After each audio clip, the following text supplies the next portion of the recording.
Easy all. Good evening, and thank you for joining us for the live interview, Cunning interviews. Managed to get in a couple this year, and I'm planning to do more. And I've got an absolute good evening, and thank you for joining us for the. I don't want to hear myself talking back. Definitely not.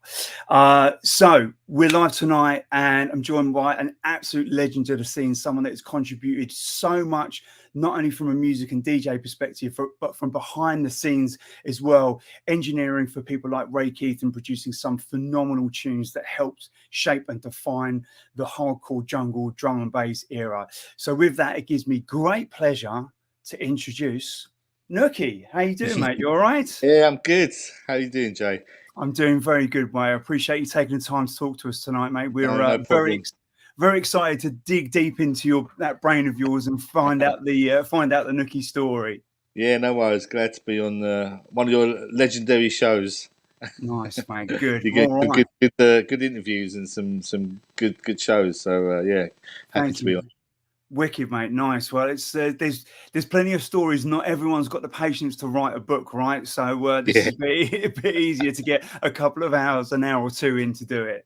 Yeah.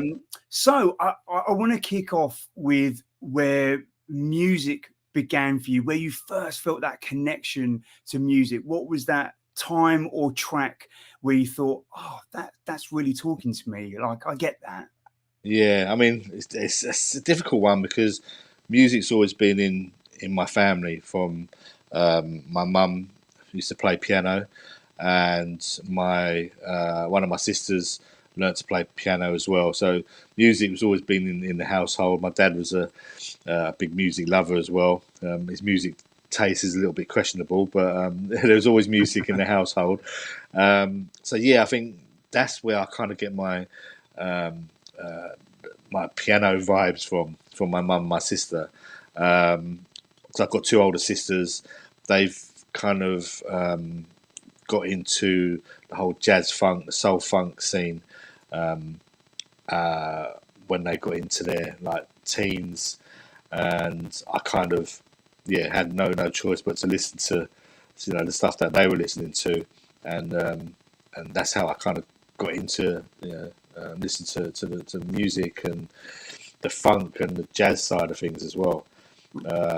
So yeah, I mean, there wasn't really one specific track that kind of grabbed me.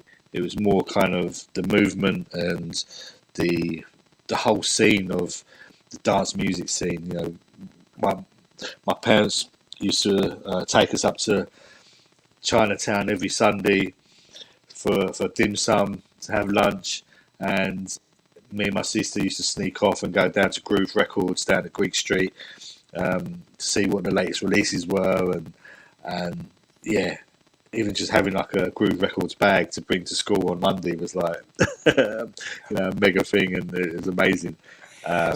So how old were you at this point? So you were going in then, you were buying records, right? Yeah, so I must have been kind of 14, around about 14. Yeah, 14, 13, 14, I'd guess. I always remember seeing the old lady that used to sit on a chair in the corner of Groove Records, and her musical knowledge was amazing. She just looked like someone's grandma, just sitting in the corner of the chair, and you have these young guys playing music and selling music. And I remember going in there once, and there was a record I wanted, and I asked the guys, they didn't know what it was. And I turned around and asked her, and she just turned around and pulled it out the rack straight away. So her musical knowledge was amazing. But yeah, I don't know. I guess kind of my sister's being into the whole kind of soul funk scene kind of got me into that that side of things, and then I kind of got into like the electro stuff and the early hip hop stuff. I'm a b-boy at heart. That's what I kind of grew up listening to, really, like the electro and the hip hop, all the breakdancing side of things. That's when it kind of it started to come over from America to the UK, and it started to grow on me, really. Yeah, well, actually, funny enough, so Jurgen, one of the listeners, we asked if anyone wanted to ask you a question, and we actually had a phenomenal response. So this fits quite nicely. So Jurgen asked, "Did you ever dabble in graffiti growing up, and did you have any hairy moments?" Yeah, I did. Obviously, as a school kid, I was always doodling and doing some graffiti on my workbook, my textbooks and stuff. And yeah, I've done some naughty things in the past, and yeah, there's a couple of hairy moments. But yeah, we'll keep that for another day. Yeah, are you allowed to reveal what your tag was?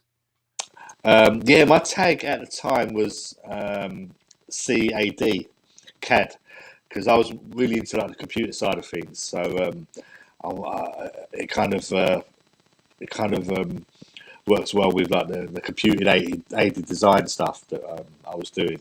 So yeah, it was like a CAD. That was the kind of trend at that time. I remember PIC was everywhere. Partners in Crime. Um, they were tagging everywhere. That was a time of like, you go up to London on the tube and you just see their tags everywhere. Going to Brixton to Run DMC concert, or LL Cool J concert. Yeah, I remember going Shepherd's Bush, Empire and stuff, and just seeing their tags everywhere. But yeah, I didn't dabble too much with the graffiti style. I had a bit of a experience that kind of put me off doing it, going any further with it. And having my mum worked at the police station didn't really help as well.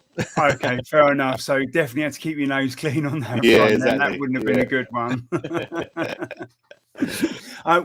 Nookie, we're just getting a little bit of crackling. I don't know if it's your headphone port on there. Do you want to just wiggle the? Okay. How about that?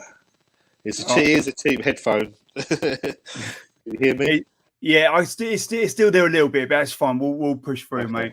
All right. So you're buying records. So you're getting into music at an early age. Your sisters are kicked off that influence and what you've got, and obviously that makes a lot of sense. Understanding your sound and hearing that, because that's clearly followed you throughout your production life.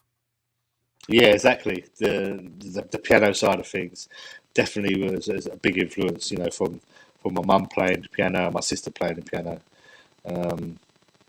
Yeah, I was just gonna say, if the mic's still crackly, I can change the mic input to the iPad if that. Do you want to give it? Yeah, let's give it a go and see if that works.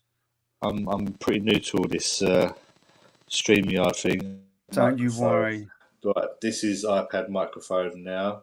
Is Yeah, that better? Yeah, that's the one. Yeah, that's good. Okay, yeah, cool. there you go. Right. Yeah, that's good. So no fix. I just see that. Asking I've why just spies are a disaster. It's more like 007, James Bond. Is that what he's talking about? I don't know any other spies. I feel there's a much deeper story in there somewhere else, but we shall move on. Nice one, Neil. Big up, mate.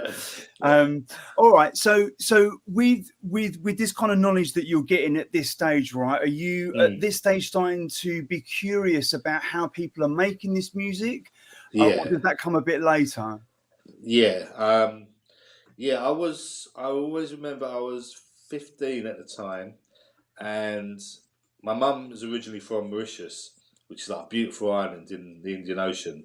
I've always wanted to go, and we had a chance to go there on a family holiday. One of my cousins was getting married over there, so but I really wanted this drum machine right for Christmas. But it's really expensive. It was like 400, 500 pound. Back then it was really expensive for like a drum machine. It's the old Casio RZ1, and I really wanted it. And my mum and dad said, "Listen, you can only have one. We'll buy the drum machine if you really want it, or you can come on holiday to Mauritius with us." And I chose the drum machine.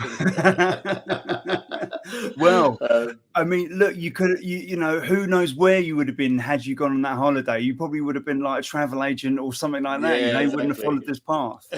But yeah, the drum machine was kind of like state of the art at the time. It had 1 second sampling time on the drum machine that you can split over 4 banks, and I love that thing. And it's amazing, like thinking back, that's the only bit of equipment I had, and I made loads of demos just on that one drum machine. It's kind of whatever you've got, and you kind of just got to dig deep and make the most out of it. But yeah, I love that thing. So how old were you at this stage when you started to build a little studio up? Yeah, so I was about 15, 16. I started going to college, and then I started hanging around with some new people. One of my mates, Adam, who I went to school with at that time.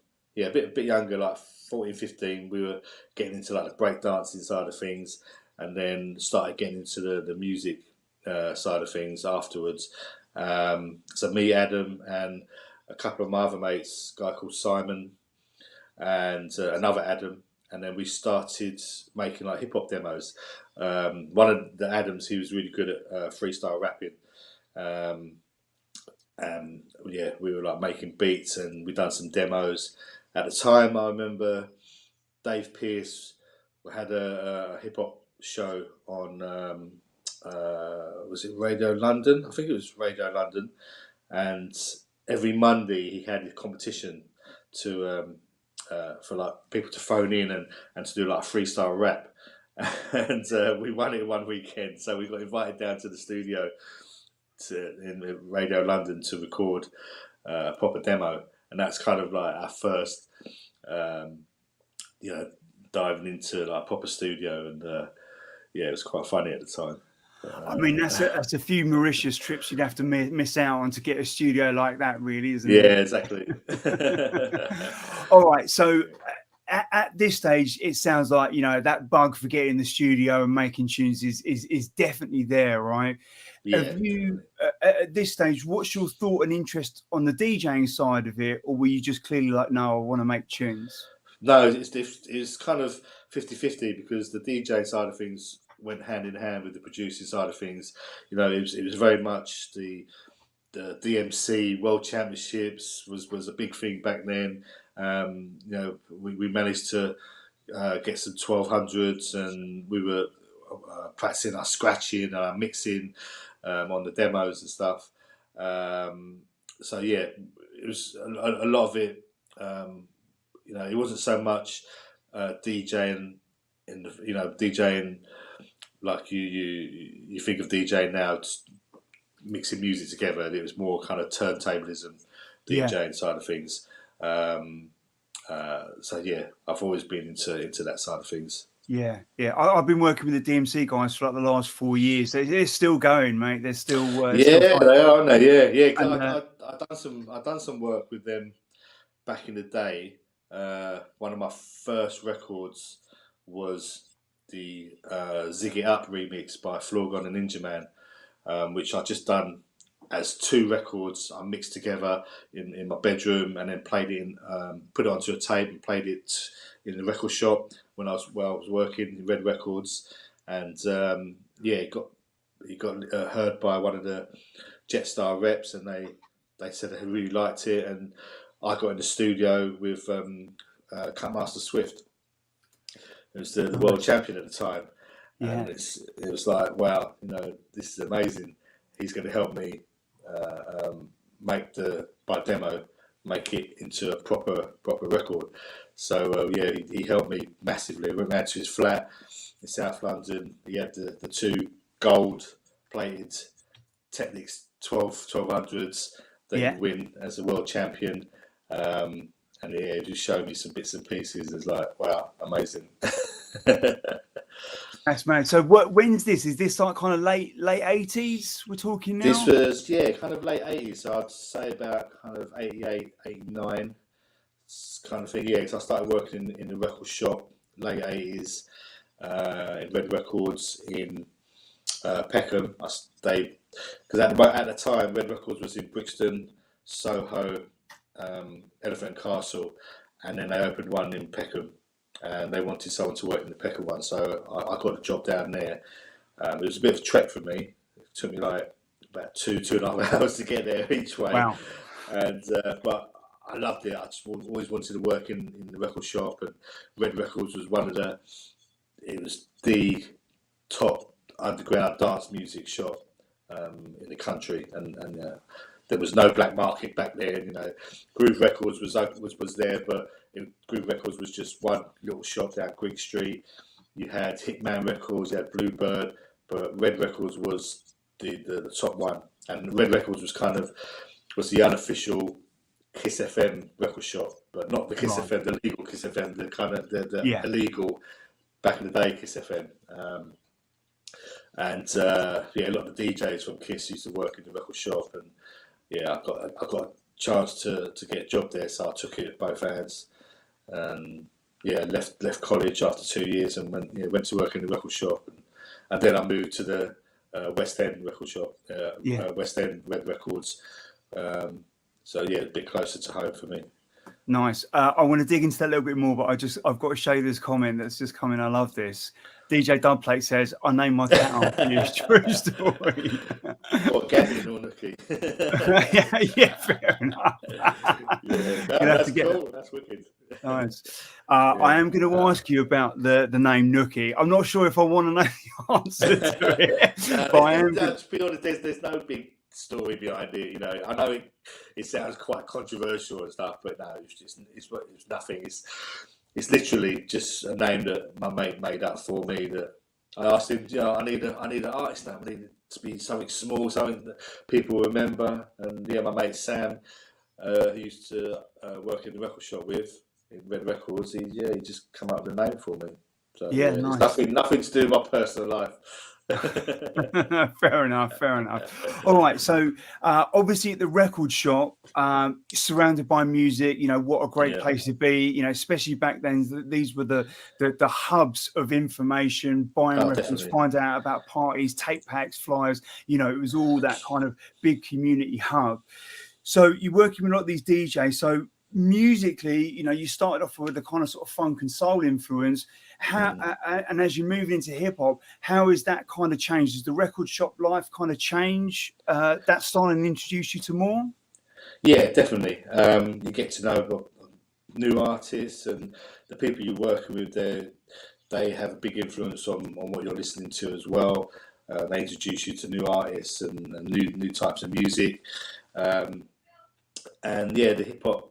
I used to love my hip hop back in the day. From we go back to like the Schoolie D days and like UTFO and DJ Cheese and really really old proper old school hip hop. And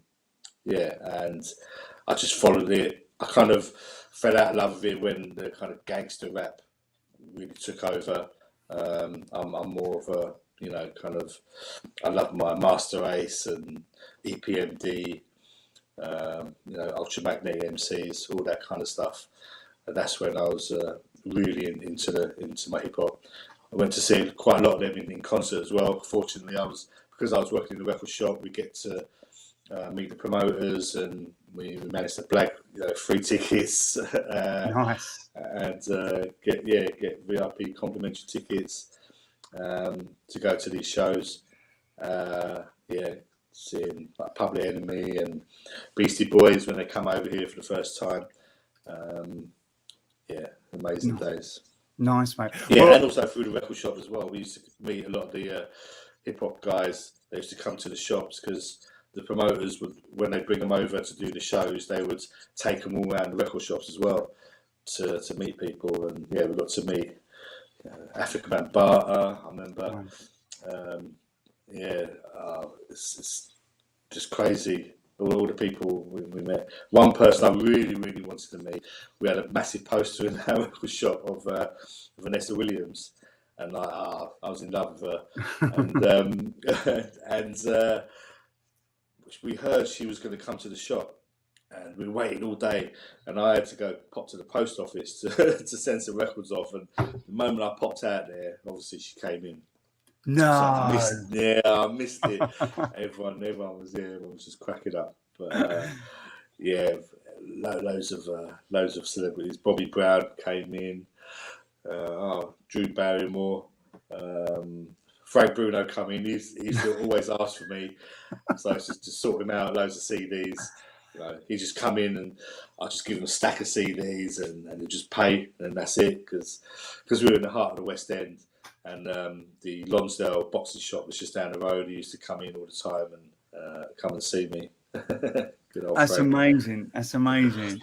We're going to take another quick diversion here because this is a bit of a running theme for the show Okay. where two bad mice come in and they want to know who is Gav's favourite member of Two Bad Mice.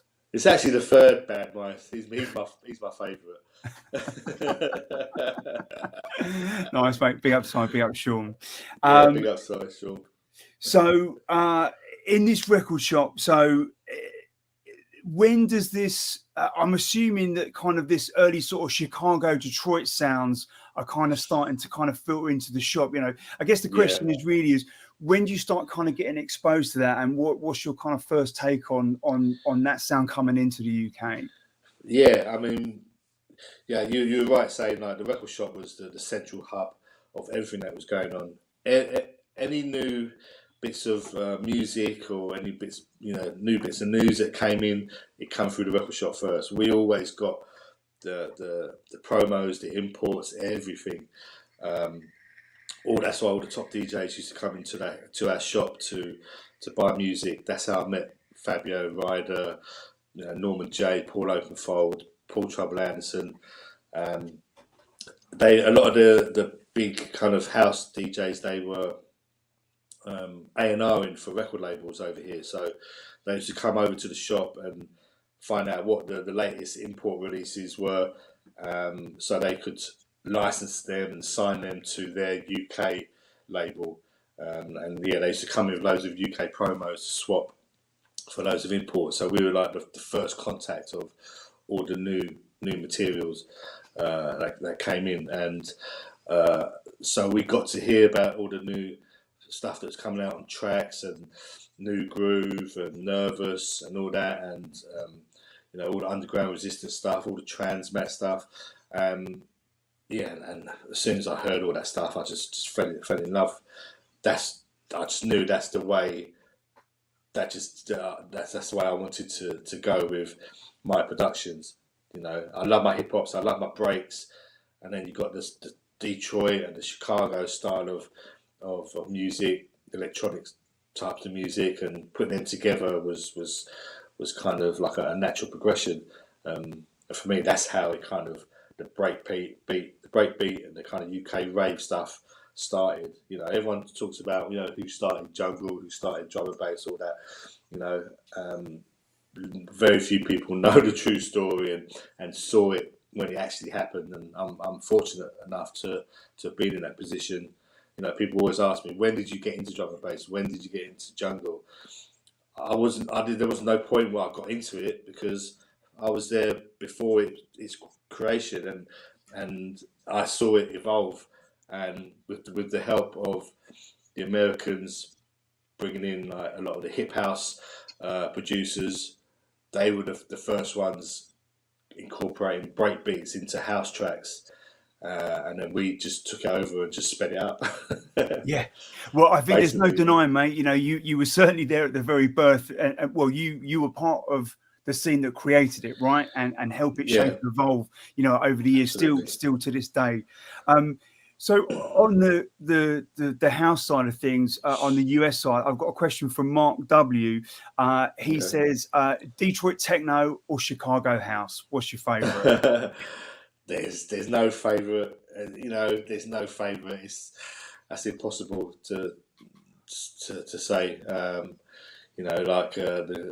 One of the great past artists has said, there's only two types of music, good and bad.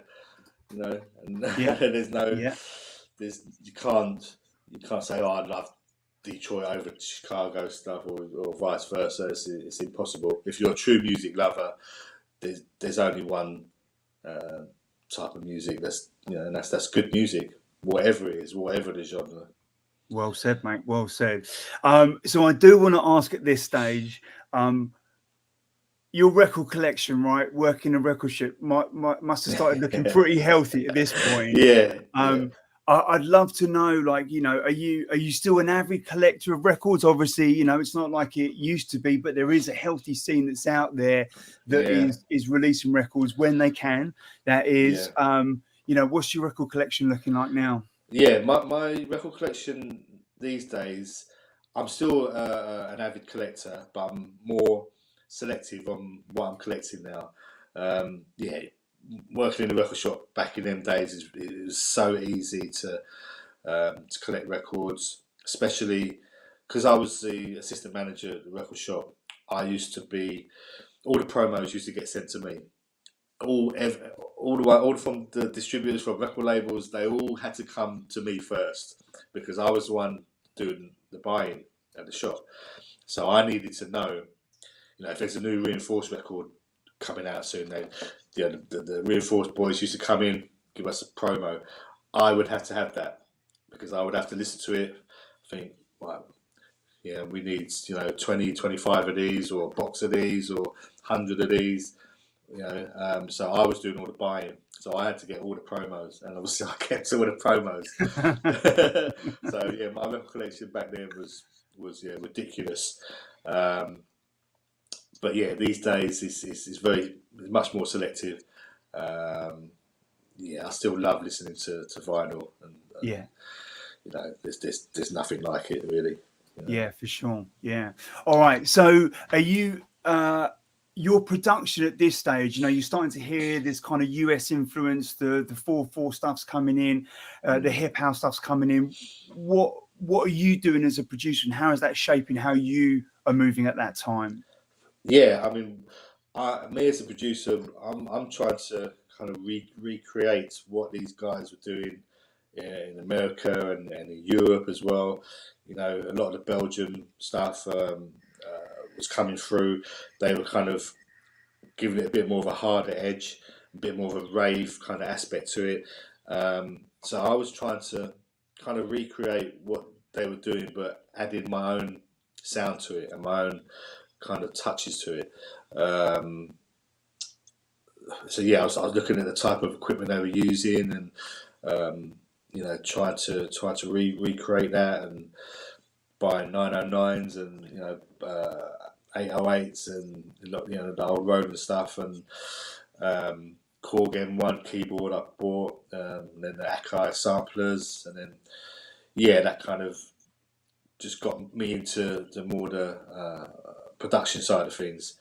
But yeah, it's you're just trying to just seeing what their breaks that they're sampling, and trying to find the artists that they're sampling from, and seeing if that artist is making other tunes with that break beats, you can sample. It's back then it was obviously much harder to find the samples and the break beats and stuff. But Yeah.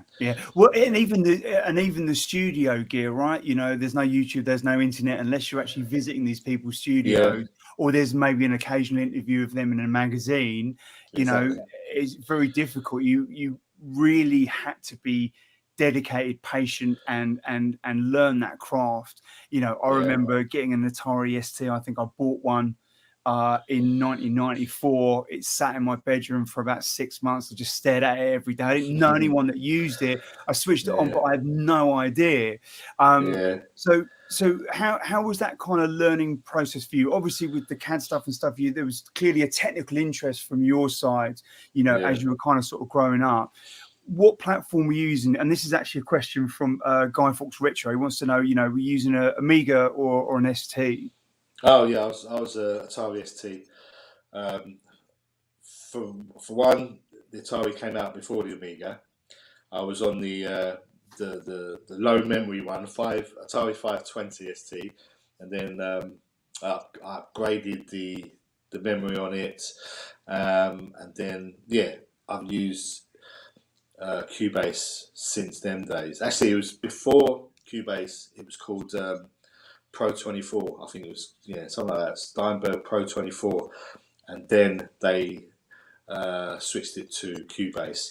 There was two. There was Cubase, and then there was C-Lab Creator, and C-Lab Creator was went on to become Logic, and then obviously Cubase carried on to be Cubase. So I was always an Atari man. It just seemed kind of what everyone was using at the time for sequencing, and it just seemed really rock solid with the MIDI side of things, because MIDI connections back then were a bit sketchy. So. Yeah, well, I think that's contributed to the fact that when a record was cut, you get those slight fluctuations in the tempo of it as well. You're two tunes playing in the mix, and then all of a sudden, one's gone over there a bit. Yeah, obviously, like back then, we didn't know about quantizing. We were just sampling things and just played it by ear. And that sounded all right. That sounds all right. We'll speed it up, slow it down a little bit. I kind of went a little bit deeper in it, where I chopped up each sound in the drum break. So it kind of, I wanted it to be a bit tighter in the groove. But there's been a lot of records back then where it's a nightmare to mix now because they're just all over the place. Yeah, and that on top of the fact that the structure-wise, phrasing and what have you wasn't necessarily common knowledge to everyone. So it's like, I'll chuck 3 bars there, then we'll do 4, then we might do another 3. We'll see how it goes and just build it up. So with the production side, what's the first record that got pressed, and what was that like, getting that bit of vinyl with your track on it? So my first ever record was that remix of Floor God and Ninja Man called Zig It Up, which was like a hip hop ragga remix. So that was the first ever vinyl that got pressed up that I had a hand into in the production. And then I think after that was my own track. I think it was the Love Is EP that I'd done. I'd done it as like a white label. The catalog number was Gav 001. So, it was just something I just wanted to put out, and then that was the one that got picked up by Simon Baseline Smith for Absolute 2 Records, and then he released it officially on Absolute 2.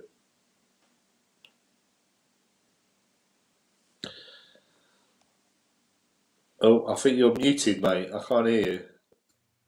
How about that? Is that better? Yeah, I can hear you now. All right. I was just saying, right, we are not going to skip past that. That is a monumental release that, undoubtedly, kicked off your career. A quick question before we do that. The remix that you did, was that under Nookie, or did you use a different name? No, that's a good question. That was under the name of Main Attraction. Now, Main Attraction was a music sound system from South London. Back then, they used to do lots of shows in Hammersmith and Brixton. There was like loads of different sound systems that used to compete. The guy that run Main Attraction was the general manager for Red Records at the time. So he got me in touch with Cutmaster Swift, and he got me in touch with the record labels, and got the records processed really. So it was under name of Main Attraction. Yeah. All right. Actually, before we talk about the Love Is EP, because that's as I say, such a big release for you. Just checking on Discogs, like there's 11 different versions, and actually, according to that, that was the only release you had that year. But what a release. But I want to take a few steps back before we get to that, because obviously there's that getting into the studio and making those tracks. So let's talk about, how that release come about. Did you have a clear idea of a 4-track EP, what you wanted to do? Was there, a particular event or night or DJ or track that was inspiring you? How did the Love Is EP all come about? The Love Is EP is just a collection of 4 tracks for 3 tracks that I was writing at the time. I always remember having the ideas for Give a Little Love. the vocal on it, obviously the Lee Stansfield vocal, come after I made the music side of things. But yeah, at the time, I think Shades of Rhythm were massive back then. They were doing some really good stuff, and I sampled a little bit off their EP. I just had ideas flowing through my head that what I wanted to incorporate into a track, and then it just kind of all came together as the Give a Little Love track. And then I think I wrote another couple other tracks, and then just put it as the Love Is EP. That's crazy. So at this point, what's your studio setup looking like to create? So our studio, it was very minimal. I had a S950, Korg M1, obviously my Atari ST, and a 16-channel analog mixing desk. And that machine, I had my 1210s at the time with my old realistic mixer from Tandy, and I think that was it. I didn't even have any effects machines. So if you listen to the original Give a Little Love, there's no effects on there at all. No delay, no reverb, nothing. It just went straight from the separate outputs onto the mixing desk, EQ, very, very limited EQ on the mixing desk, and then straight onto the DAT tape. And that was it.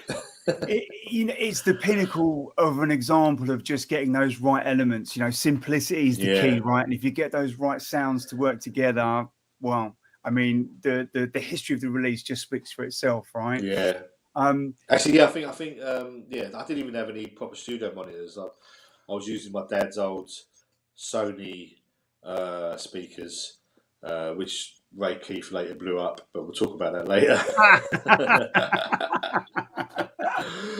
But I was just monitoring off them, and come out all right.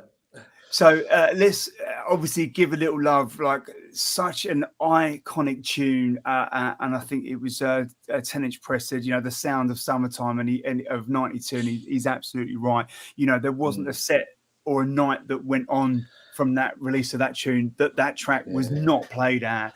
I want to talk about the first time you heard it in a club. Do you remember who played it? Yeah, I remember it like it was yesterday. Ray Keith played it down at Paradise Club. He was one of the first people I gave it to. Him and Groove and Fabio. They were the three people that I used to check all the time. So obviously Fabio and Ryan used to come into the record shop all the time. I used to see them. Ray, I started doing bits and pieces with him, and I used to give him all my tunes. And he was playing at Paradise Club in Islington. The first time I heard it down there. There's been many times. I know it's been played quite a lot down at Orange. I remember hearing it at Hippodrome. I remember one time, I think it was, I'm not sure if it was a World Dance, but it was a really massive festival and a massive rave, an illegal rave at the time.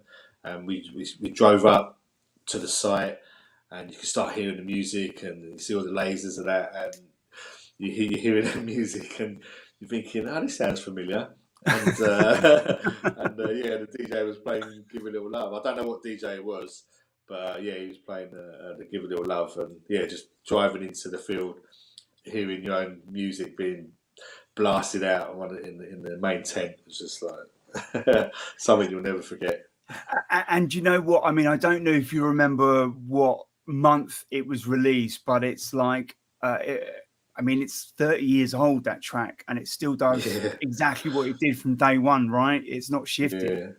Yeah, it's crazy. I mean, we didn't know what we were doing back then. We were just putting samples together and rolling it out, and we didn't know if it was going to be a big tune or not. We were just making music for the fun of it, and it's crazy. I mean, I still get people wanting to license it for their compilation albums, today. So it's mad. But Well, it's just, good music stands the test of time and always will, exactly. right? There Yeah, you go. yeah. So I do want to ask about Pedro and why did he Yeah. visit Romford? What's the story behind that? Well, yeah, Pedro's a really good mate of mine. He used to work in Red Records in Brixton, and obviously I was in the one in the West End. So we used to save promos for each other, and we got on really well. And he, yeah, we had a little kind of argument, like, who was I said who lived closer to Essex at the time, and whether it was me or him, and because we used to visit Essex quite a lot, go down Southend back in them days, and he had his Escort XR3, I had my Escort 1.6L with the XR3 wheels on it. Nice. We used to, just and all our mates. We used to go down Southend and go down the promenades and stuff. And he started going out with a couple of girls from Essex way. Actually, his missus now, she's from Essex. I've just realised that. Oh my god. Well, do you know, it's funny you should say that because actually, Tristan, one of the listeners, his question that he sent in goes, "Who's Pedro and how did it work out with the Essex sort?" So obviously, it works out pretty good, right? Yeah.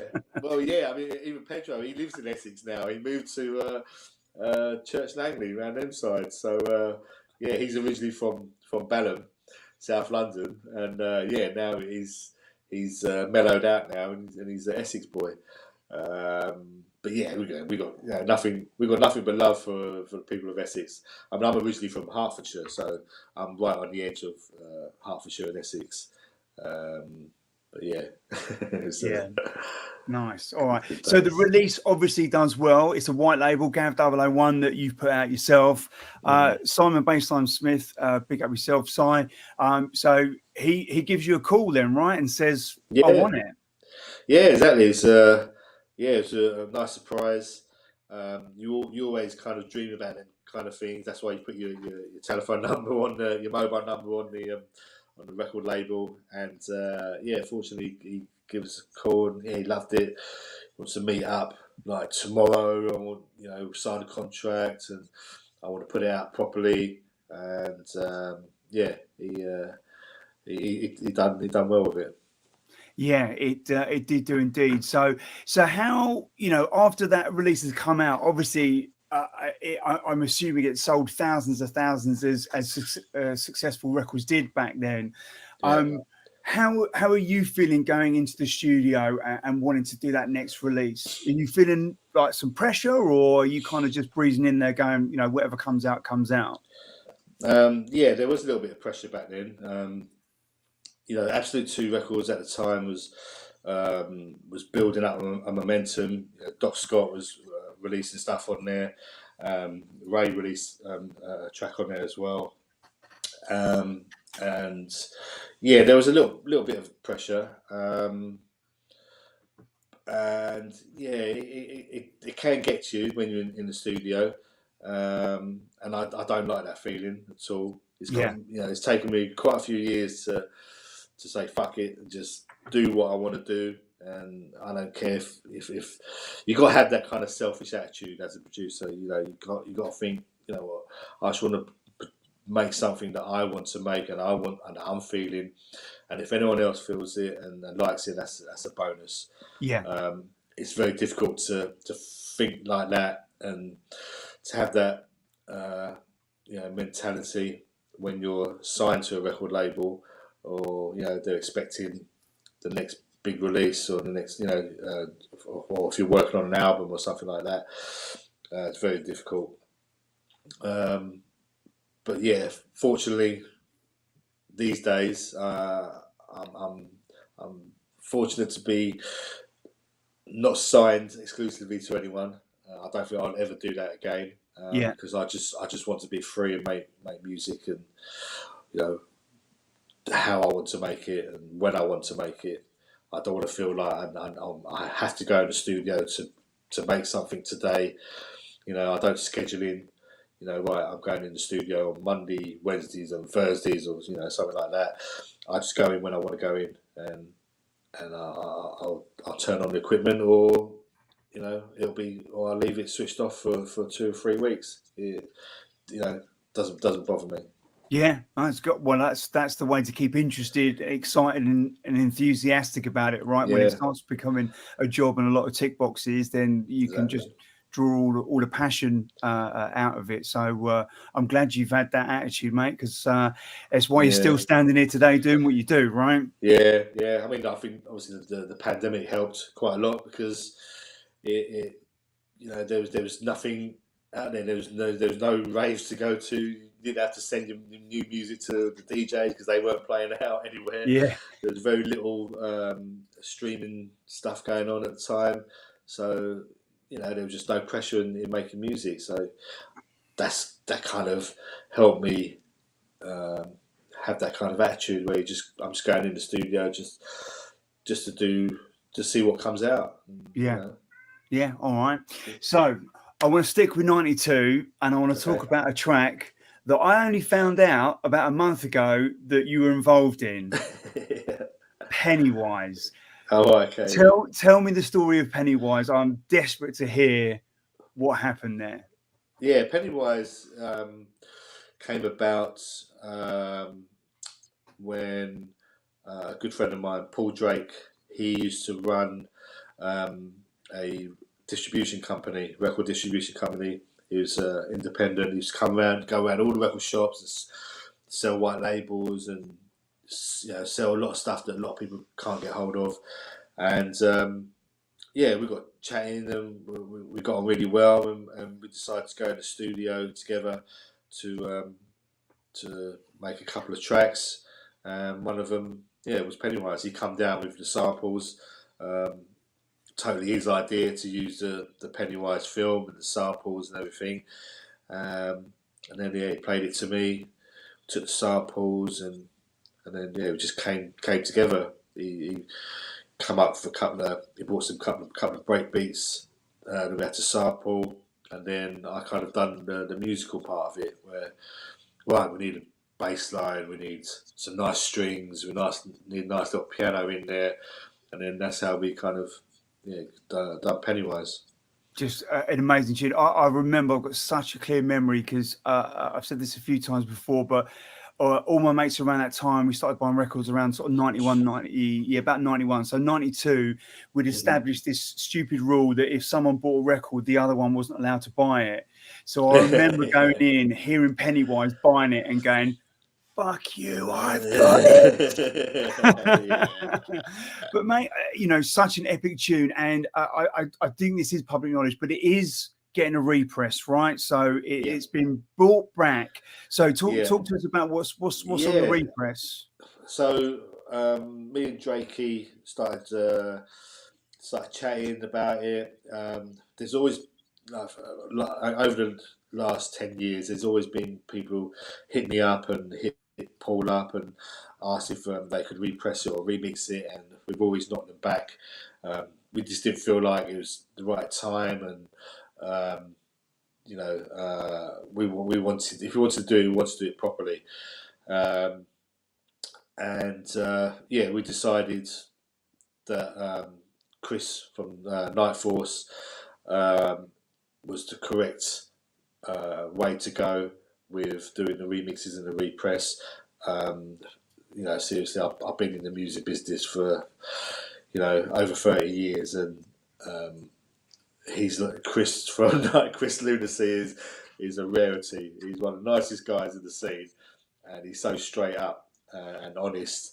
And you just don't get that in the music business. I learned very quickly in the music business that it's full of sharks. People are ready to stab you in the back at any given opportunity. But Chris, the way he does business is really good and really helpful. We decided to speak to him about it, and he's going to be putting it out, and with a remix as well. Because a lot of people are still after the original and the Mickey Finn remix as well, and Baby Kane remix that came out back in the day. So, decided to do a Bring it repress. out. 30-year anniversary, why not? I mean, it goes for ridiculous money. I remember my mate bought a copy, I think, of Discogs for about 55 quid last year, and I think it's going well up beyond that now. So there was obviously the original mix, there was the Mickey Finn and Baby Kane, if I remember rightly, mix in 93. Now there was that PA mix. Do you remember that? PA mix. Yeah, the PA mix was done specifically for when we done obviously PAs back in the day. Sure. Nothing was done live back then. We pretended to play live, but we didn't. But so it was just playing off of that tape. So yeah, it was just a PA mix that we done. I think it was like a longer intro and some tweaks here and there. But yeah. I remember doing that back then. Yeah, I said to Chris, I said we need to dig that one out. That is a sought after version. That is, I think it's only ever been on acetate. I don't think there's ever been any promo or anything of it, right? Yeah, I think Mickey cut it on dub once. I think he's the only one that had it on dub. Mickey and Paul are quite close together. They're quite close friends, both from that same neck of the woods. But I don't think anyone else. I don't think we give it to anyone else. No, we just use it exclusively for when we've done PAs. Yeah. And so obviously 92 was a huge year. You know, the tempo went at breakneck speed from sort of 130 up to sort of 160-ish, whatever, by the end of it. You've had this massive release, the Love Is EP. From a production standpoint, you know, this is what I've started to learn a little bit more about, is that you're starting to forge relationships with artists and starting to engineer with these guys, and Ray being one of them. Let's talk a little bit about who you've been working with and how that relationship kicked off. Yeah, I mean, I don't engineer for a lot of people. I don't tend to work well producing wise with other people. Engineering is not so bad because you're kind of being told what to do. Well, that's what I've learned now. Back in the days, I was kind of getting a bit more involved in the production side of things. And I met Ray through Pedro, actually. He introduced me because at the time Ray was working at City Sounds in London. Me and Pedro were Reds.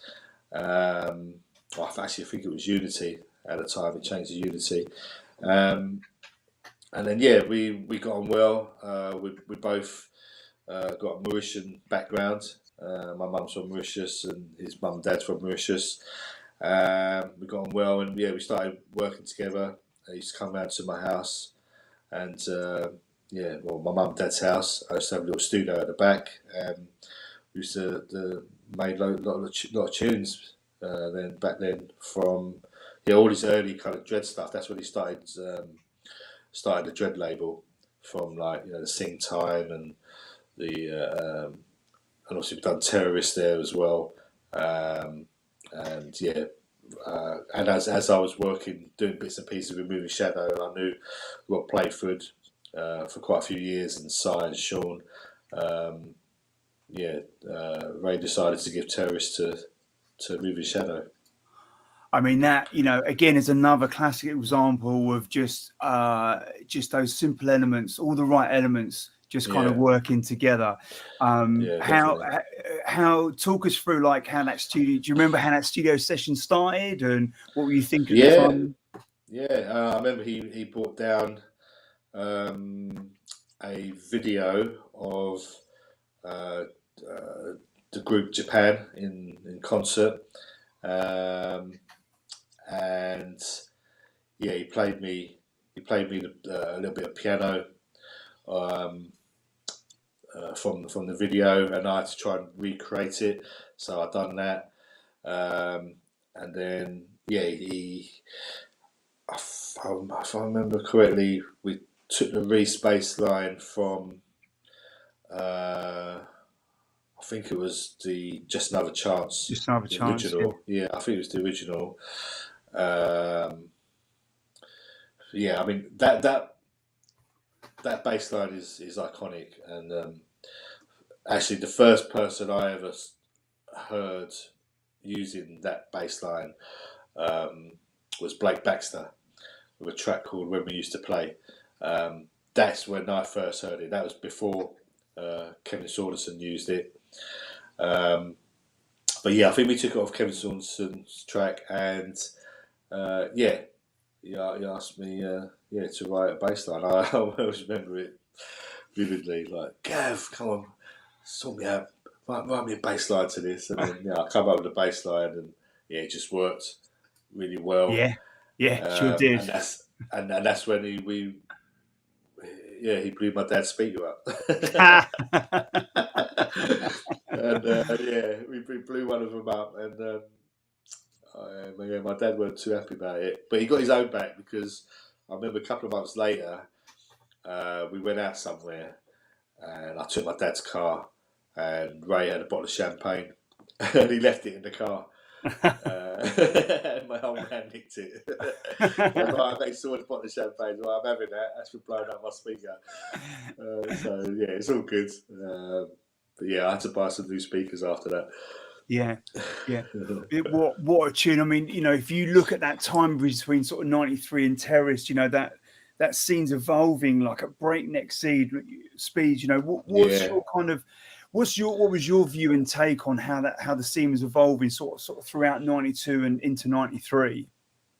Yeah, I mean, obviously the speed side of things was getting faster. More people being more creative with what they're using hardware wise.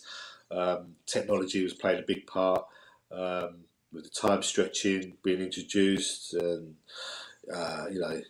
you could do some amazing effects with the time stretching. And yeah, I think at the time I was using the S1000 or an S1100. I think it was. I upgraded back then. We needed more sample time.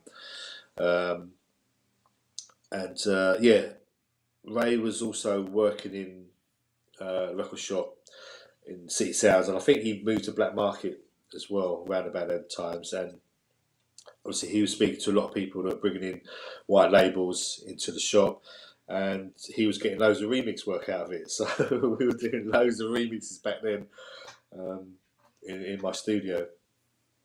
That's amazing. With this studio and your kind of productions level, obviously at this stage in your career, it is flying now. It is off to a flying start. How are you kind of keeping yourself educated and learning more about studio techniques? Because obviously no YouTube. You've got a manual. What have you? How are you pushing yourself at this stage as a producer to get around that studio more? It's just reading magazines, Sound on Sound back in them days, Music Technology. I used to subscribe to them and just read about what other people were using and how they were using the equipment. And when you start producing, you become you analyse things more. You analyse the way people make their music and how they get that sound. Where do they get that string sound from? And you try and find the keyboards that they used and the drum machines they use and the breaks they've used as well. I think it's just kind of in my nature. I've always studied computer studies in my college days, you just want to try and find new ways of making different sounds and trying to be original and try and be creative in what you're using. I've always said it's not what you use, it's how you use it, and I stand by that today, because the aim and break has survived a long life, and people still use it today, and that's great, because you can use it in different ways and use it with different sounds, and it sounds completely different. So you can still be creative, but you just got to kind of think outside the box a little bit sometimes. So musically, where are you kind of getting your inspiration from? Are you finding it within naturally? Are you finding it through like films or through other tracks? What's your source of Yeah, inspiration? from everywhere really, from different tracks, from all these new artists coming along, to like I said before, the European guys, Joey Belcher, Frank De Wolf, all they were doing some really good stuff at the time.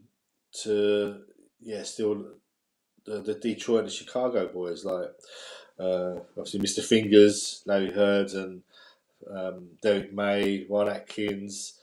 And obviously working in the record shop, is you get to hear these new music and the new kind of what the next big thing is going to be. So what with all of this kind of how you're moving on now, into '93. At what point does kind of what point with your label, Daddy's Armshouse, like how did that all kind of come about and start? Yeah, Daddy Armshouse was a name that Pedro made up. We used to get loads of white labels in the record shop. There was no information on them at all, and very few catalogue numbers sketched in the vinyl, so we didn't have a clue what these were, and we just called them Daddy Armshouse. And that was one of the names that Pedro came up with, and we just took it for the label, Daddy Armshouse Records, and we had a few releases on there. It was such hard work though. Back then, we were doing everything from pressing, getting the artwork, pressing the labels, doing the mastering, the cutting, going to the pressing plant, picking up all the records, taking them to all the distributors, and it's such hard work. So we managed to do, I think, about 7 or 8 releases, and then thought it's just too much. This is too much for us at the moment. We were getting some good money from the sales, but even collecting the money was a nightmare as well. It was hard work, so we kind of just left it.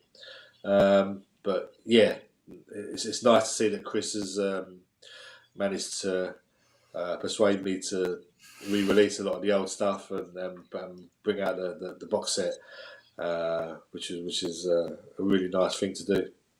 Yeah, well, this is how it's bringing together sort of Nookie, Cloud9, Windy Miller all into one nice kind of round package. So the box set is actually going to be available to order from tomorrow. So that's the 5th of May, Thursday at 7 p.m.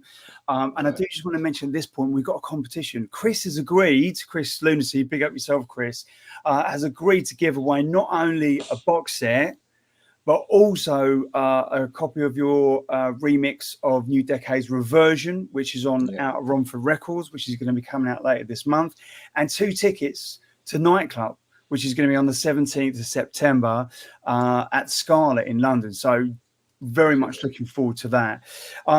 So I just want to make this nice and easy. So the competition is going to be open for those that are listening now, but also for those that are listening to this on the podcast, because this will go up on Spotify, Google Play, Amazon, Apple Podcasts, and all that stuff as well. So I'll keep it open. So the question's pretty simple.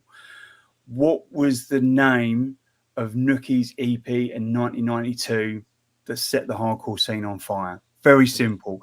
Stick it in the comments. If you are listening on the podcast, just drop me a direct DM on my Facebook page or however you want to kind of connect with me, and then we'll pick a winner in a week's time. So that is a chance to win Nookie Presents Daddy Armshouse recordings, 5 vinyl box set.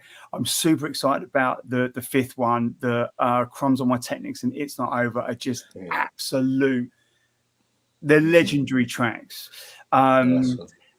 We got the Nookie remix of Reversion, which again is just outstanding, and that's on a 12 with the original and also a Pesce remix as well on Out of Romford, and 2 tickets to Nightclub.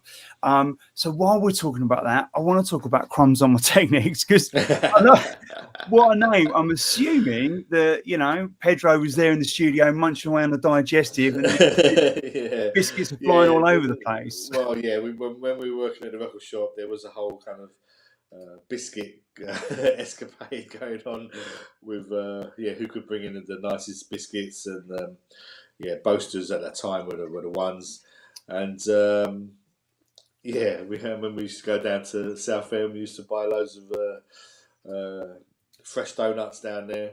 I mean, like I say, at the time we didn't know what we were doing. We were just having fun. We were just like, you know, just lads, just ripping the piss out of each other and just having fun and having a laugh, and that could just come across in a lot of our titles and our artist names and artist names as well. I mean, I always kind of get this wrong, but two Boasters, a Jammy Dodger.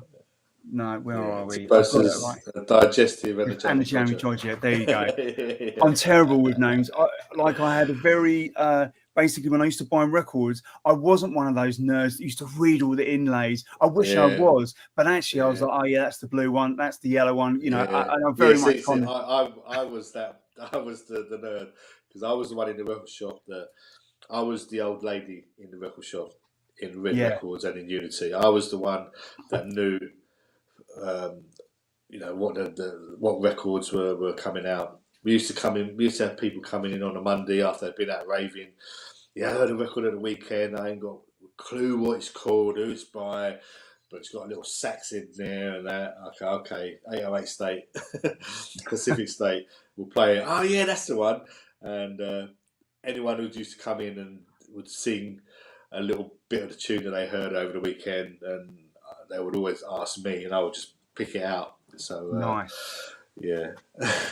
That's reminded me, actually. I remember probably one of the only times I ever rung up a pirate station back in the day. I remember ringing, it was either Weekend Rush or Call, and I asked him to play, have you got that track that goes, can't beat the system, go with the flow? And he's like, don't know which one you mean. I was like, because I didn't know I had no idea what it was called, Criminal Minds Baptized by Dub.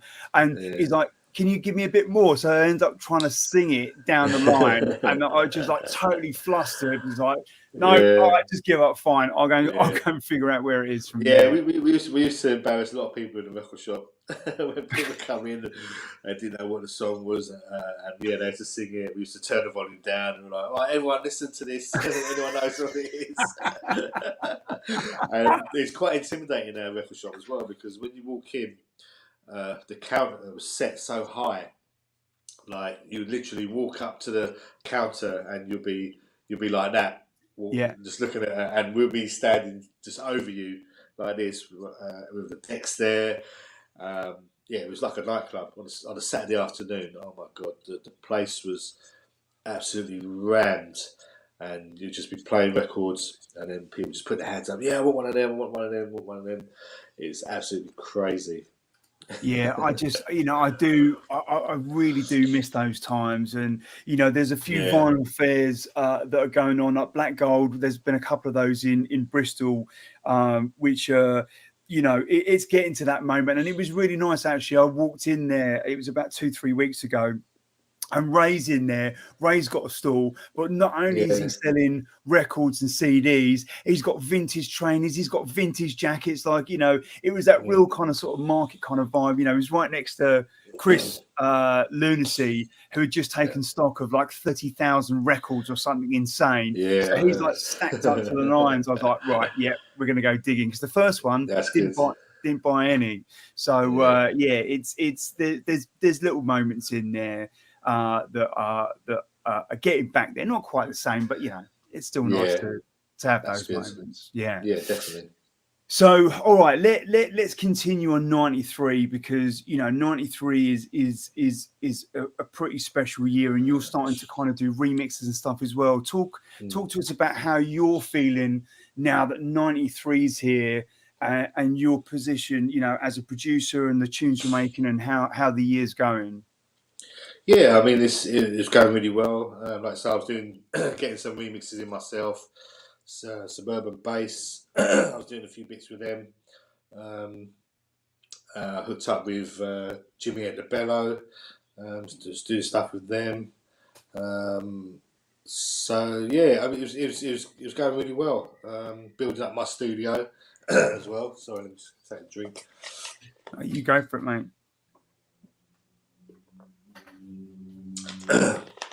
Yeah, it was going really well. Just building up my studio, doing more stuff with Ray, um, working in the record shop.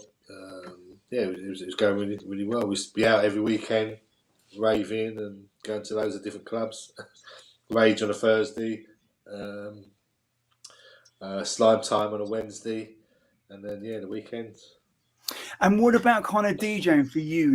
Are you playing? What are you thinking on the DJing front, or are you just completely focused on making music?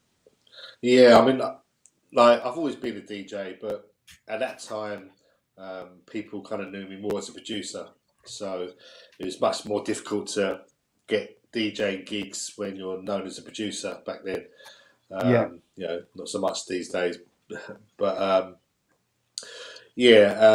so I wasn't doing too much. I was doing bits and pieces, but mainly concentrating on the producer side of things. But yeah, I say like these days, it seems that like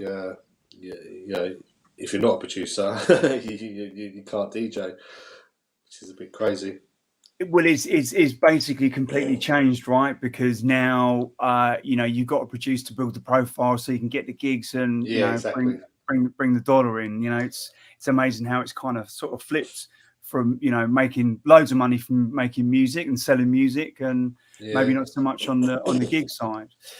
Look, there's a couple of things I want to move on to next. So there's Nookie and there's Cloud9. Let's talk about that introduction to Cloud9. How does that come about? So at the time I was doing stuff with Reinforced under the name of Nookie and Moving Shadow under the name of Cloud9. I've always I always liked the idea of using different names because one of my heroes is Todd Terry, and he used to do that back in the day with Black Riot and Raw House and Swan Lake. So I thought that's always a nice little thing to do, and when people find out that it's you behind a certain track, like what you found out not so long ago about with the Pennywise thing, it kind of it makes it worthwhile because I'm not the sort of person that wants to blatantly put everything in your face and this is what I've done, this is me. I like it when people gradually find out things. So with the Cloud9 stuff, it was more kind of experimental, a bit of a kind of harder edge to it, and the Nookie side of things was more on the musical side of things. And like I said before, I've known the Reinforced guys for years when they used to come down to the record shop, sell their records through Reds and Unity, and actually it was Goldie that put me in touch with, told me to release something on Reinforced. He kind of, I see him in Rage one week, and just put his arm around me and said, your next EP needs to come out on Reinforced. Because at that time he was doing a lot of work with Reinforced. He hadn't started Metalheads at the time. He was doing stuff as Roughage Crew. Then I think he was doing some of the artwork for Reinforced. And he told me to make my next EP for Reinforced. So I love the Reinforced boys anyway. Through the shop, and we decided to do my next EP through them. And that was Return of Nookie, right? Yeah, that was Return of Nookie, exactly. And then there's a lot to dig into on that release. I mean, just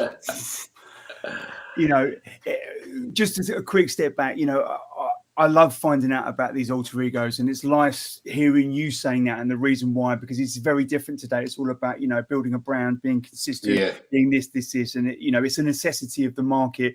Whereas, you know, back then it wasn't. You know, Rob Playford was using different pseudonyms as other labels were to ensure that the label looked like it had lots of different artists to help it get off the ground. And people like yourself did it so that you could be you weren't musically tied to, you know, a specific sound. But look, you know, they're all standout tracks, right? But obviously, Gonna Be All Right, you know, such an epic tune.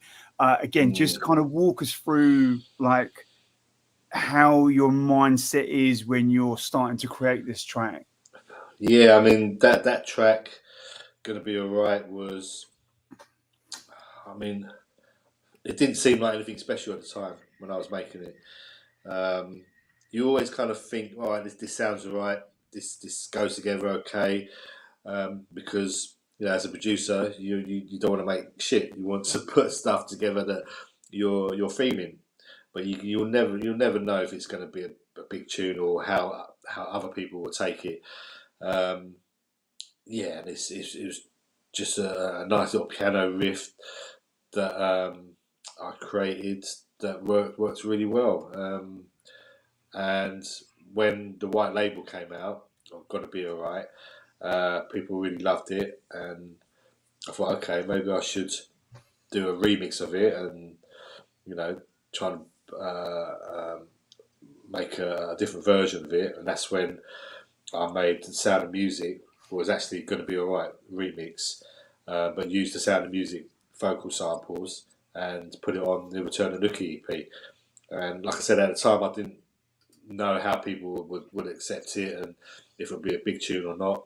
You know, that's why it was on a 4-track EP. If I knew it was going to be a massive tune, I would have made it longer than 4.5 minutes and put it as like its own single release. Well, mind you, I think you were probably all right making it 4.5 minutes in the hardcore scene, mate, because no one was letting the tune play for more than 2.5. So I think you're all right there. Yeah, that's true. Yeah. But yeah, it was just something that came together really easily. I mean, you're very humble and modest about that tune. I mean, it's an absolute banger, and 30 odd years later, it's still absolutely tearing dance floors apart. I also want to talk about Shining Darkness, because that is another massive tune that was on that EP. Again, sort of showcasing that kind of musical side. Again, like how did that come about for you? Yeah, that piano was replayed from I can't remember the track, but it was like a European hardcore kind of rave track, and yeah, it's just one of the tracks that just came together really nicely in the studio.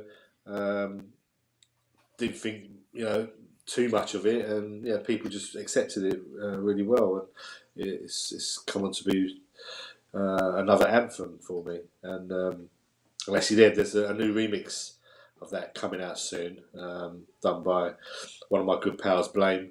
Yeah, he's absolutely smashed it, because I couldn't find all my old samples of all my old sample discs of, you know, a lot of the tracks that I made back then. So we had to recreate a lot of the stuff, and he's done an amazing job. So that remix I've been playing it out a few times, and the response has been really good. And crazy. I can definitely second that.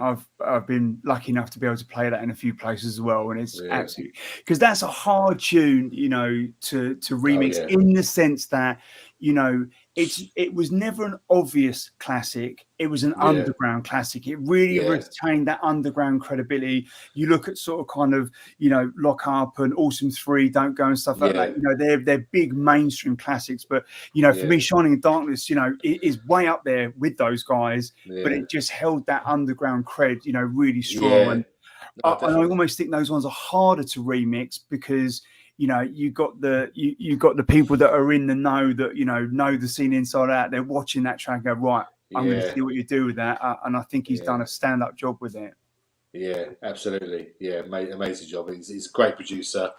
Yeah, we've worked together a few times in the past, especially in our Good Looking Records days. And yeah, he's a good mate of mine. And obviously, yeah, Um, old Moving Shadows stable mate as well. yeah, there you go, mate. Yeah, there you go. The legends of Moving Shadow. Yeah. All right, so 93, is a year where the music and the scene is growing. Different styles are kind of branching out. You're following a certain path down there, and we're going into like 94. What's your kind of thought on the music, the scene, and how it's all kind of progressing as we head into 94? Yeah, I mean, what I can remember, I mean, '94 was a really strong year for jungle drum and bass. Um, for me, it kind of hit its real peak in '94. Lots of great new tunes coming out, loads of new artists coming out. Um, Shy Effects was starting to make some amazing stuff, and the Ibiza Boys, and a lot of the labels started to was making some really good music from obviously the Reinforced and Moving Shadows, Suburban Bass, Ram Records. Yeah, it was '94 was a really good year from what I can remember, um, and it's good like playing DJing a lot of old school sets now. Kind of takes me back to them years, and it just makes you think that we had it really good back then. Um, we're the lucky ones.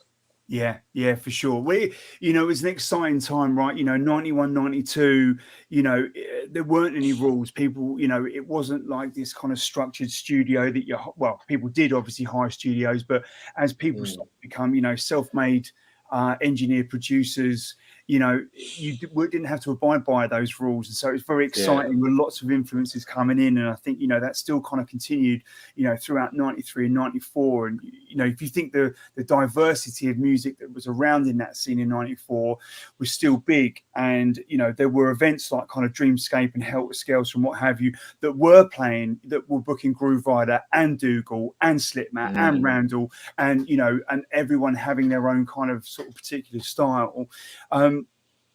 What's kind of some of the sort of strongest or the proudest moments that you've got, musically from like kind of those few years that you really kind of like, yeah, you know what, I'm really proud of that. I'm really glad I did that. Um, I think a lot of stuff I've done with Reinforce at the time. Like one of my favourite tracks that I've ever produced is "Only You." That track just came together really easily. The piano, the chord progression I made up there, I really love. Um, Fabio, I know it's one of Fabio's favourite tunes, and he always plays it in his old school sets, and also Bookham as well. Um, but yeah, I think "Only You." Um, yeah, I made it around about that time, and that kind of musical side of drum and bass and jungle was starting to peek through and starting to become a bit more prominent. And obviously with the rise of well, the start of Good Looking Records, and uh, the records they were putting out, from Music to Horizon. Yeah. Um, it just kind of elevated that side of drum and bass.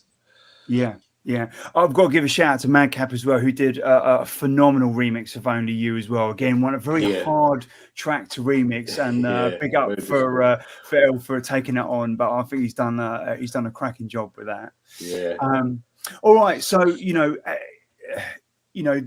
scene moved and changed a lot. In '94. Going into 95, Ragged Jungle starting to kind of take hold in it as well. Are you Mm. finding that from a producer's perspective, that you find you're a bit limited in some way, or you just kind of like, you know what, it's all cool, this is how it's going, like, I'm just plowing on and doing me, basically. Yeah, I mean, this just goes back to what we were talking about before, where you're kind of pressured into the style and which way you need to go and you know, which way you want to produce. You know, I love the ragga stuff.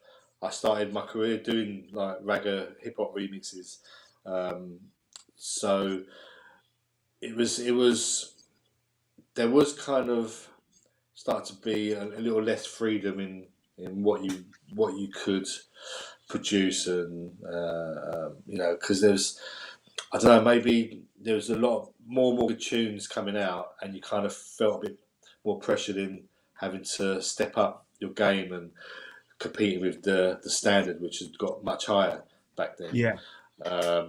Which, you know, is a good thing because we all want good music out there. But you know, when you're in your 20s and that, and you know, you just want to spunk your money up up the wall and just go out with your mates and, you know, have a laugh. You're making, you know, pretty good money back then, and yeah, you kind of, it's very easy for people to lose their way, and you know, there's very few people that can just keep them blinkers on and just concentrate and you know, just keep keep going at a steady pace. Yeah. I mean, I'm quite fortunate that I can see a lot of people, what's going on around me, and I tend to kind of see what they're doing and kind of learning from other people's mistakes and thinking, well, I don't want to be that person. I don't want to go down that route. But yeah, I mean, as a producer, it's still very difficult to make a tune that, you know, the next tune that other people will appreciate. You know, one of Ray Keith's most famous quotes is, "You're only good as your last tune," and that's very true. People only remember your last tune. You know, they'll only book you as a DJ because of your last tune, or, you know, it's a hard business to be in. Yeah. So obviously at this kind of stage, right, if I remember rightly, you know, technology starting to change in the sense that, you know, digital audio is kind of becoming, you know, an option for producers. So you're not necessarily reliant on this whole kind of MIDI thing. How did you kind of find that transition when you were moving over to digital? Oh, I loved it. I absolutely embraced it all. I'm a big tech geek. You know, I love the all the new modern equipment. I'd love to see what they can do if it makes your life easier. It can make you a bit complacent sometimes, but as long as you're, you know, kind of level-headed and you know what you want, you can use it to your advantage. You know, it's like anything, like the internet. There's good and bad things about it, and yeah, we're producing inside the box, inside the computer, using audio. It made things much easier. You could be a bit more creative, but then, you know, there's always pros and cons, and one of the cons is the sound quality. Is that you'll never get it the same as when you're using all the analog equipment. You know, like I said to you before, when I made Give It Little Love, it was literally an S950, a Korg M1 keyboard, a Tile ST, and an analog mixer, and everything just gelled together sonically and sounded right. But to make, you know, to make a tune these days, um, with just pure audio, you have to really fine tweak the EQ and get everything sounding like they're all working together, because it's very easy for audio and computer music to sound very muddy and very, you know, the frequencies are not pushing through and things like that, and you have to work harder. And, you know, back then we didn't know what we were doing. We were just cranking up the bass knob and a little bit of mid and boosting up the treble to brighten it up, and, you know, Bob's your uncle. It all works. But these days it's much harder now. You got, you know, work on your high end cutting, filtering, and, you know, different EQing, different compression, sidechain compression, everything to make everything gel together. Like the good thing at the moment is that I'm doing a techno project under the name of Binary State, and I'm using the majority of analog gear to get my sounds and everything, and the sound difference is incredible. And even though when I'm in the studio making my techno stuff, I'm recording the sounds into the computer, um, using using sound cards with good converters. You're still losing a little bit of sound quality from that. But what I'm hoping to do is to do more live stuff with the Binary State project. So I want to do, like what Octave One are doing, bring loads of equipment on stage and have it all running, all from analog, all live, and you just can't compete with that sound quality. Yeah, for sure. So have you have you done a live yet, or is this still something you're building up to this? No, I haven't done a live thing yet. I'm just doing live things in my studio and just mucking about and twiddling about with all the MIDI and the analog stuff, and just having a bit of fun with it. But I need another person to be with me to control it and to help me with it. I think it'll be nice though to have your own little mixing desk, little 16-track mixing desk, and have all the hardware going into it and just doing everything on the fly. I think the vibe you can recreate from that would be amazing. Nice. I'm going to take a few questions from people that are listening. Big up Arthur G, mate. We can see you. Out to Floyd House Crew, mate. We can see you. Yes, big up Floyd. So, Tennis Press says, was the Binary State remix of Inner City Life originally out, or a dub plate back in 94, 95? Right. No, that was a different Binary State. No. That was another techno remix I'd done. Goldie asked me to do a drum and bass version, and he asked me to do a techno version as well. The techno version was never released. I only gave it to a few DJs to play. Fabio, I think Ray. Yeah, Ray played it once. Actually, one time Ray played it and it kind of saved his life because he was booked to play in Italy. Back then, they didn't like drum and bass and jungle in Italy. Right. They were very much house and techno. So he started playing some jungle and that, and he was getting booed and people throwing bottles at him and everything. And luckily, he had my techno remix of Inner City Life. So when you put that on, and everyone started cheering and stopped throwing bottles at him. So I think that saved his life him back then. Yeah, that was a techno remix I'd done back in the day. But the Binary State project was only recent, and obviously Goldie with the 25th anniversary of Inner City Life, he wanted me to do another remix. So I was more than happy to do another techno remix for him. Yeah, nice. All right. So if anyone wants to get any questions in, I've got a couple down here, but just write them in the comments however you listen, and we'll pull them in on screen if you've got a question for Nookie. So look, this is the other thing I wanted to talk about that I'm always amazed at is the impact of this kind of music scene, that kind of evolution of hardcore into jungle abroad, because as a UK raver going out week in, week out, you had no idea what was going on. So did you have any insight as to how your music was doing abroad? Were you going to any of these events abroad at the time? At the time, the first country to embrace what we were doing properly was Germany. The French hated us. They didn't want anything. The Spanish, they didn't want anything to do with what we were doing. Even now, it's difficult, to bring drum and bass jungle to them countries. But Germany, they loved it. They embraced it, and that was they were one of the first countries that put on massive raves and big parties, and brought a lot of the UK DJs out there. I mean, working at the shop at the time, you did get to hear about things. A lot of the DJs in Ibiza, Like I see one the main DJ in Ibiza was Alfredo. He used to come to our record shop every year. Really nice guy. Love him to bits. And yeah, we used to send him loads of tunes. And then obviously a lot of the DJs that used to come into the shop, like Paul Trouble Anderson, Paul Oakenfold, Norman J, Sasha, they always come into our shop, buy tunes, and then they used to go out to Ibiza to play them. But it was very rarely that there was a jungle or hardcore night out in them countries.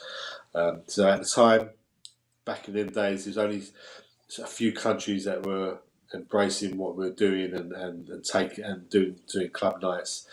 Like I said, Germany was one. Canada was another.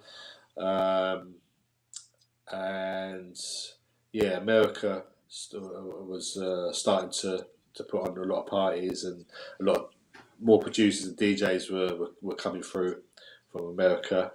AK 1200's one of the first.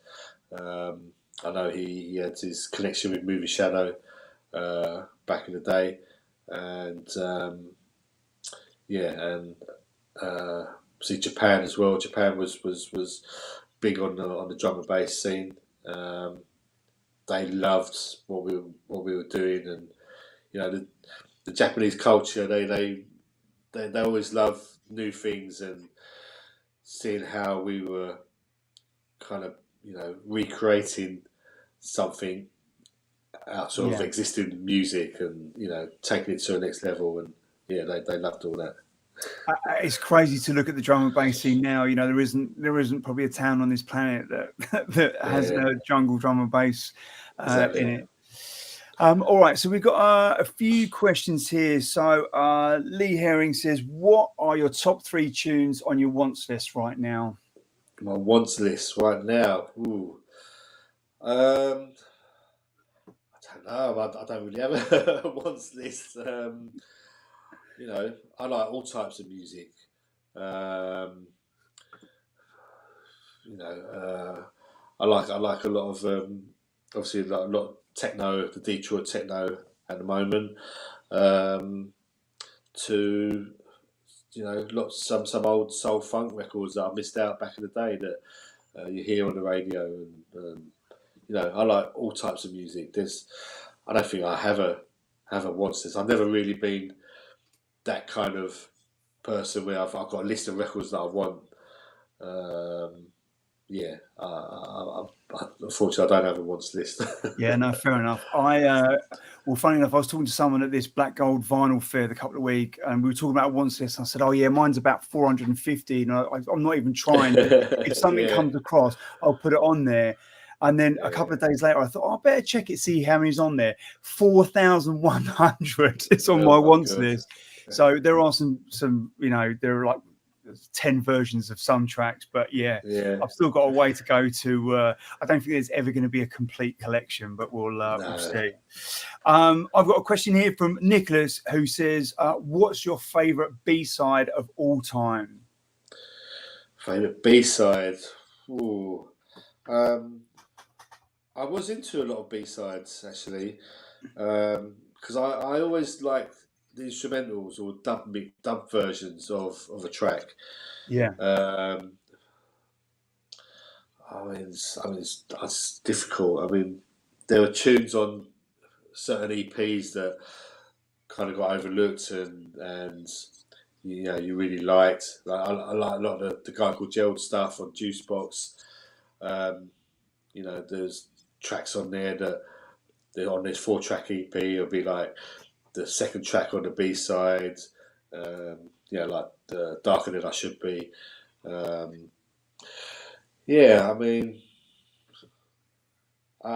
like the, for instance, like the Trip to Trumpton tune, very commercial, very top of the pops, whatever. But the B-side mix with the piano and the instrumental, with the break beat, that's the one. I would play that, no problem. I would play that, no problem.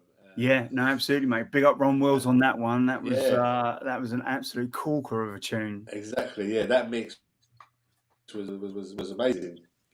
Forget the main mix. It's all about that mix, and things like Prodigy, Your Love wasn't the main tune on on the EP.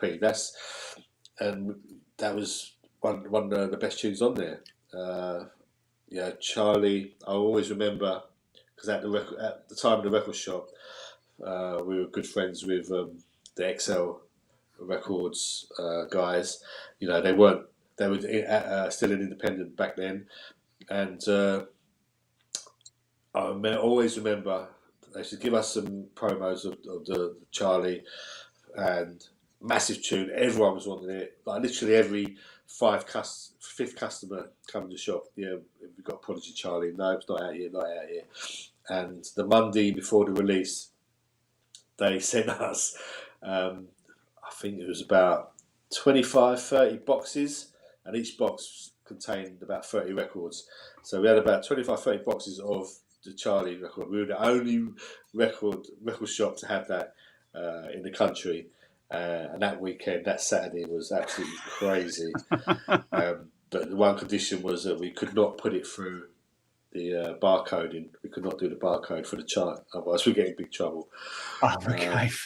We sold the whole lot on that weekend. Nice, mate. All right, we're just going to do a couple more questions, mate. I'm conscious of how much time we're taking of yours. I just want to share it's a lovely message from Nick. He says, "Tell Gav he's been an inspiration and a foundation and a great friend. Sincere high road." Yeah, big up Nick. yourself, Nick. Nick's a good man. You know what I mean? He's a good man up in Peterborough. Good dad, and his love and passion for the music is what stands out. So yeah, big up Nick. Oh, bless him. Good on you, Nick. 10-inch press. What tracks from back in the day would you have liked to have remixed? Bookham's music, maybe something you really wished to switch up.